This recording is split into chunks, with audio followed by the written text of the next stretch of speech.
Yeah, let's actually delve into that with President Trump threatening those tariffs to 25% to South Korean goods. He says it's because the country's legislature has failed to codify the trade deal both nations reached last year. Let's bring in Troy Stangarone, non-resident fellow at the Carnegie Mellon Institute for Strategy and Technology. Great to have you with us, especially given that these news just broke a few minutes ago.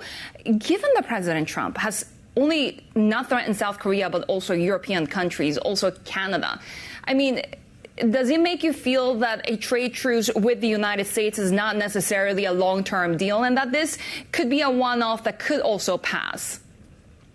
I do think this is something that could pass. We've seen with the case over Greenland and the tariffs on EU nations. We saw with Iran and the threat of any country to trade with Iran of a 25% tariff, that those ultimately go into effect.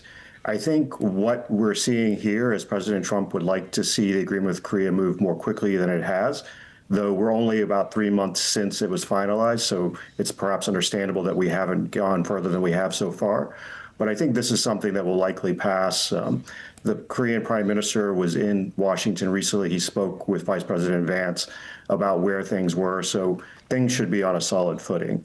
I think in terms of longer term, though, there is this question of what will hold. In the case with Greenland recently, we saw USTR Jameson Greer say that, in essence, that countries need to compartmentalize things, and there might be issues where the U.S. will put a tariff on a country while the deal is still in place. So I think this is the challenge going forward, is where will the U.S. expect countries to compartmentalize certain issues where it wants more and puts a tariff in place while the deal that they have already remains in place.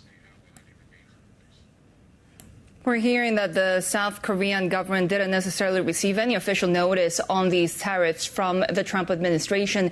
When it comes to the relationship between Washington and Seoul, how detrimental could this be? Remember, even during the negotiations on the trade deal, we had seen that immigration raid in Georgia causing a lot of uproar in South Korea.